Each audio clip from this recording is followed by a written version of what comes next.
Hey guys, today we're going to do the overview of the Motorola Razr 5G, also known as the Motorola Razr 2020 version.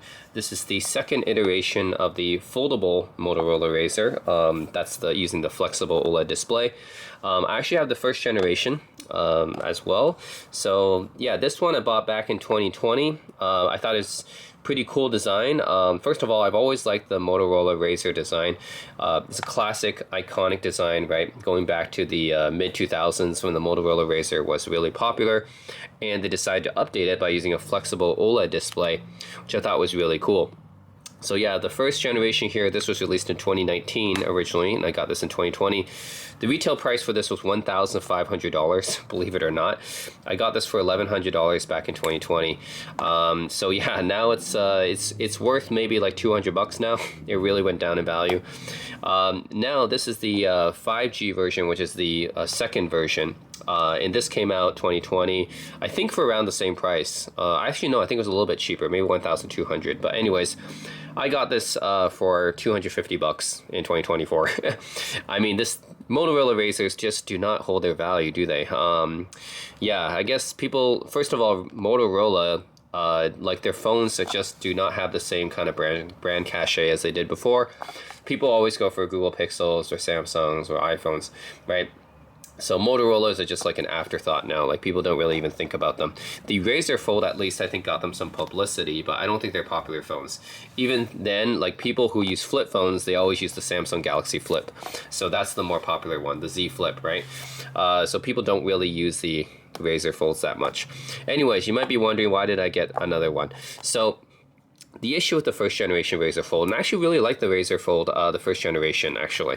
I think it's got a feeling of nice premium quality to it.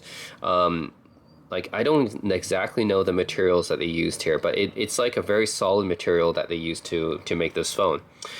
So I really like how it feels. It just feels really solid in the hand.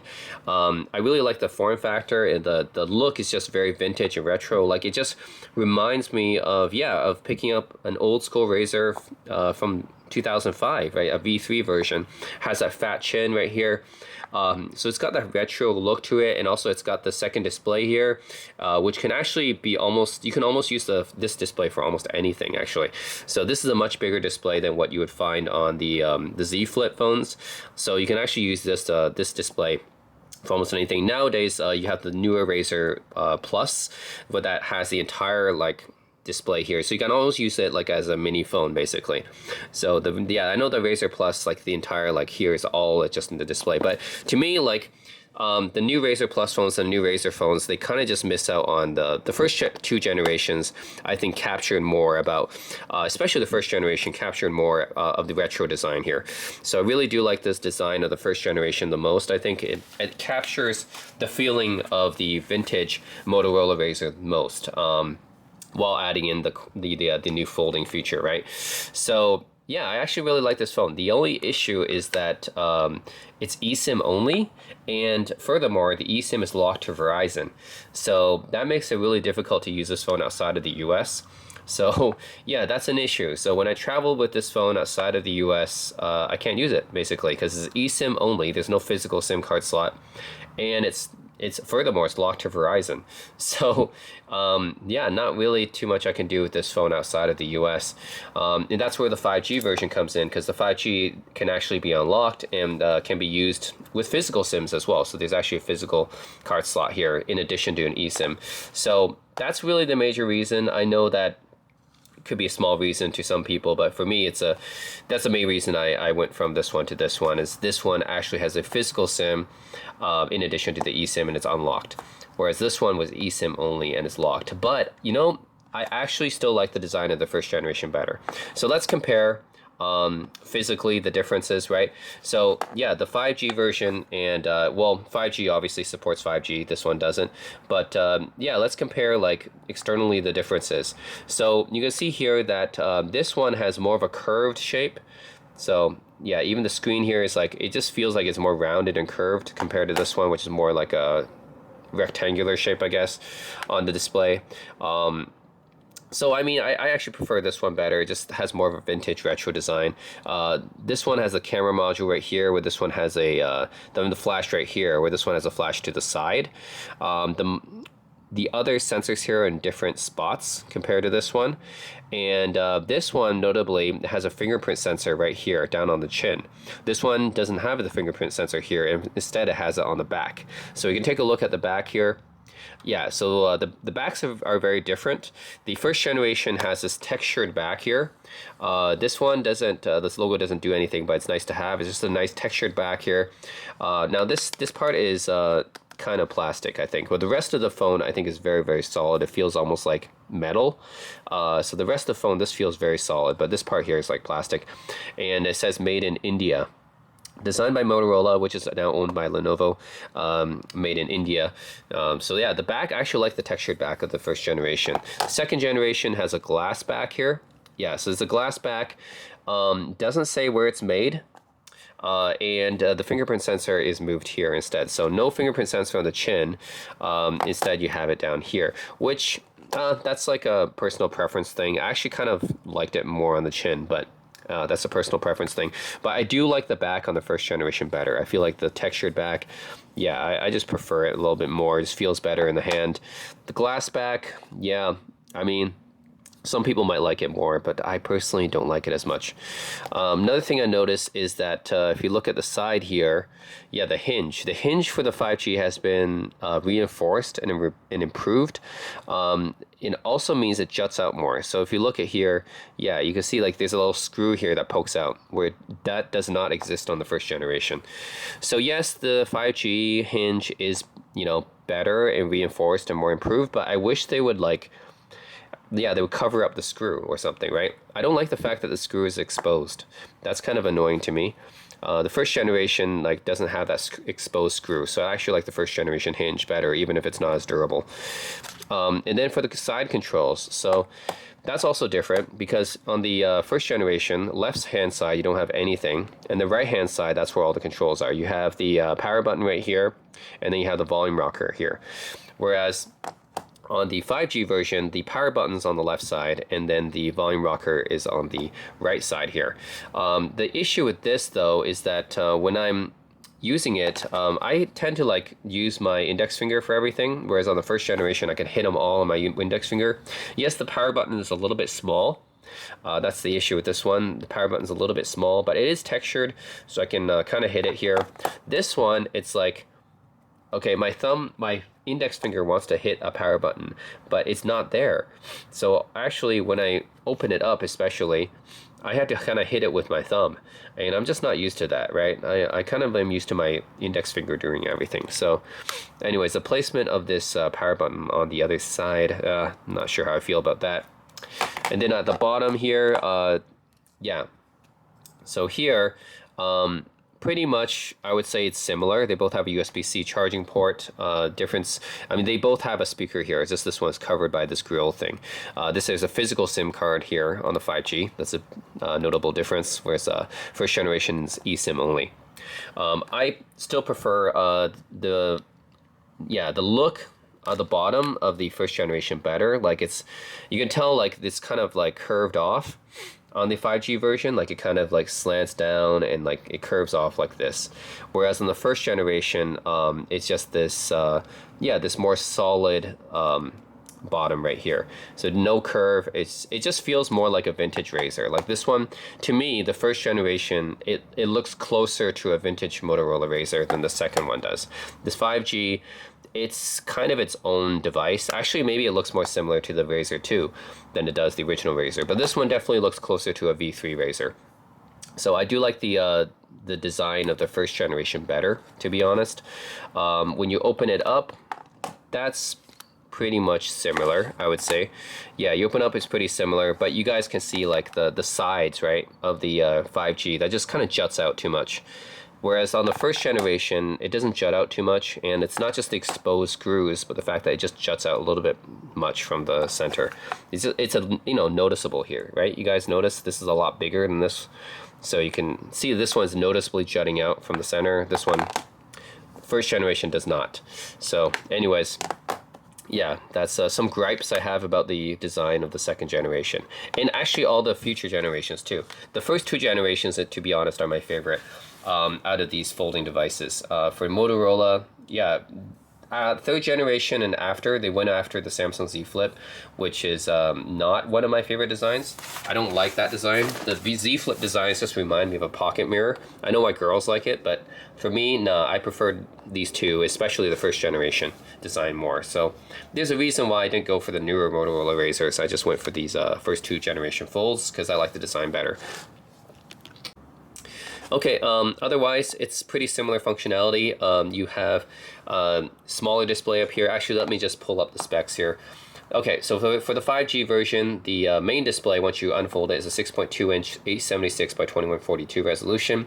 It's got a 48 megapixel camera. That's slightly better than the first generation, although neither of them are that good. Motorola is not really known for their cameras. So the camera is like almost an afterthought on Motorola phones usually. I don't care too much about that. 8 gigs of RAM, Snapdragon 765 at 5G, which is, well, in 2024, that's a really old processor. But anyways, it was kind of a mid-range processor even back then. And yeah, let's see. Nano SIM and eSIM are both supported. That's a huge win for the second one. It's not exactly IPX rated, but it's water repellent coating. So I don't think I would take this near water just to be safe. It's not really IPX rated.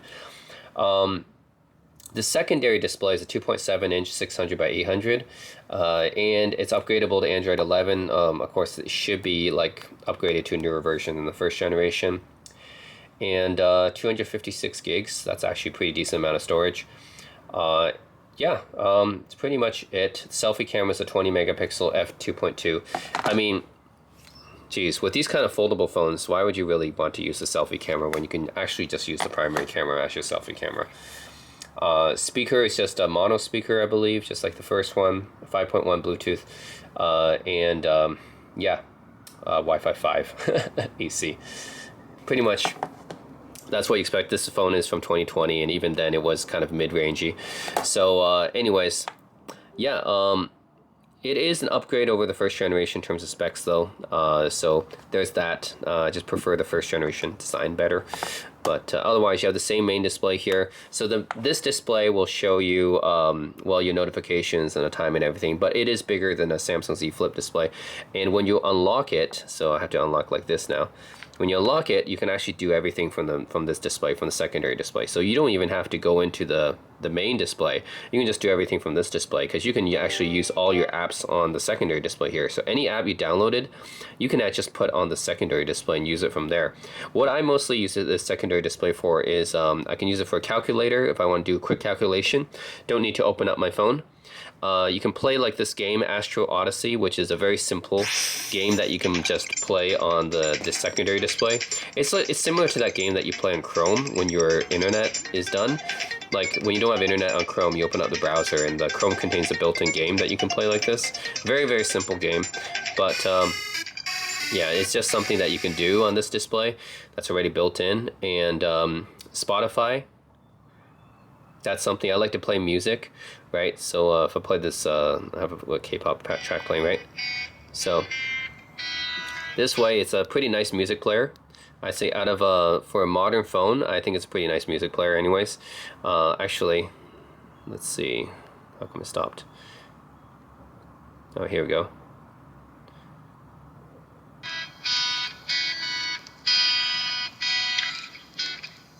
Okay.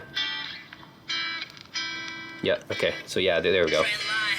So yeah, you can, I use this as a kind of a pretty decent music player as well, because you can just control everything from the secondary display, and that's a lot easier than most phones, right? Most phones, like you pull it out and yeah, maybe there's music playing and stuff, but it doesn't have this smaller form factor that makes it easier to control the music. It actually reminds me of like one of those old fat iPod Nanos.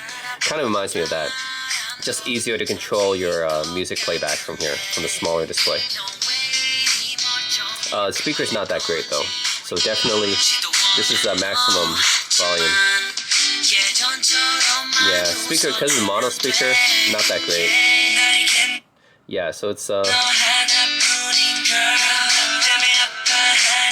I would use this with Bluetooth headphones. I would not probably use the internal speaker. But anyways, it does have it is a pretty good like built-in. I mean, for a music player, it's a pretty good music player for a phone, I would say, because of this smaller display. You can just easily hit the tracks and everything, and easily skip and go back and stuff. It's all, yeah, almost reminiscent of an old fat iPod Nano.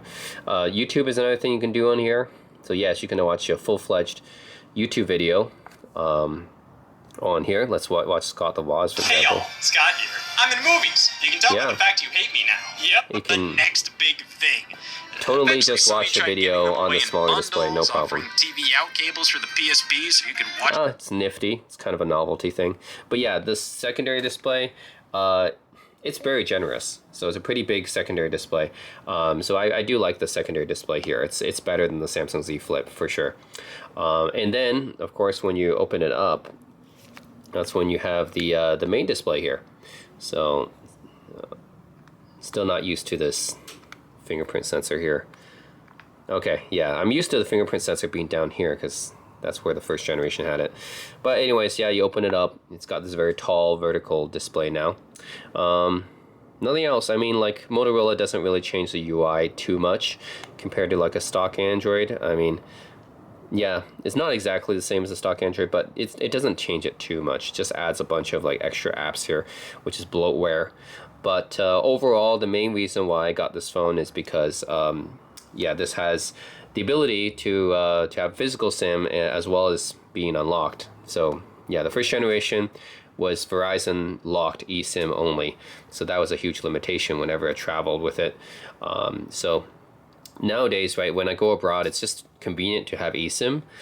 So I'd like to take like a phone, at least one of my phones has to have eSIM in it. And I thought that this phone could be used, but nope, it's locked to Verizon, so I couldn't use it abroad. And yeah, that's pretty much the reason why I essentially upgraded to the 5G. So anyways, yeah, this is the Motorola Razr Fold 5G.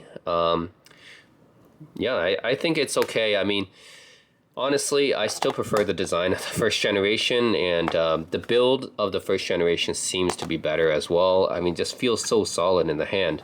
This one, it's okay, just doesn't feel as solid as the first generation does. But anyways, the first generation, the issue is, yeah, it's Verizon eSIM locked. So, I mean, you can't really use it outside the US. That's the issue. Whereas this one, yeah, this one you can use it anywhere. So it's a lot more versatile. Plus the camera is better. I mean, we can quickly test the camera, but it's not going to be great anyways.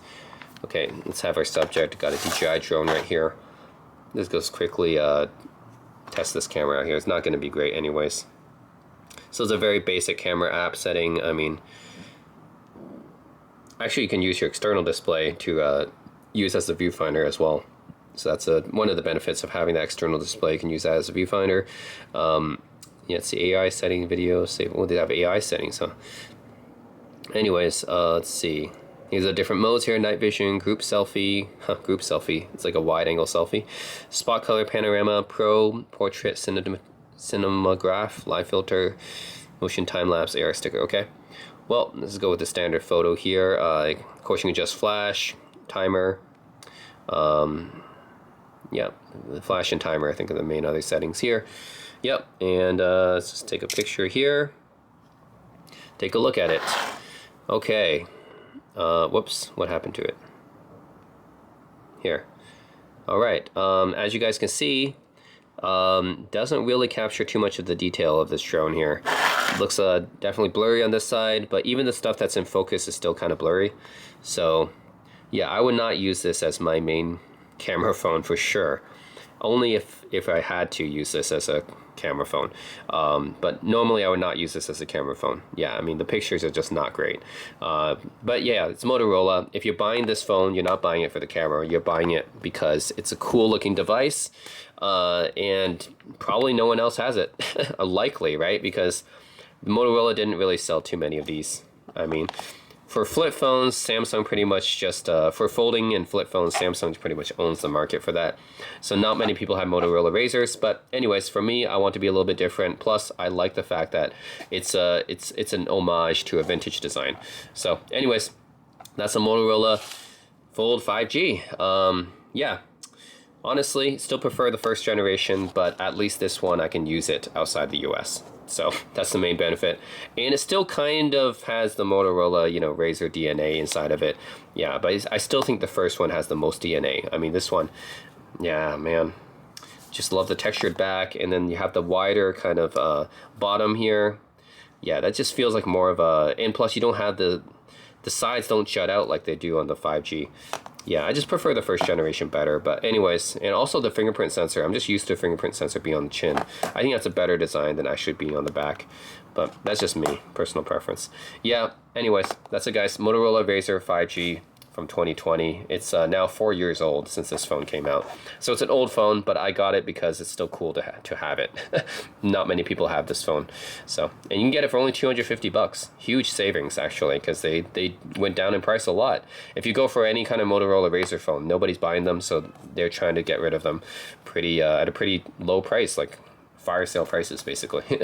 So if you guys are looking for Motorola phones, definitely like these are options because you can find them super cheap online now, and they're super cool to have, super cool looking phones. So anyways, that's it guys. Motorola Razr 5G or 2020 version. Yeah, let me know what you guys think in the comment section below, and as always, thanks for watching.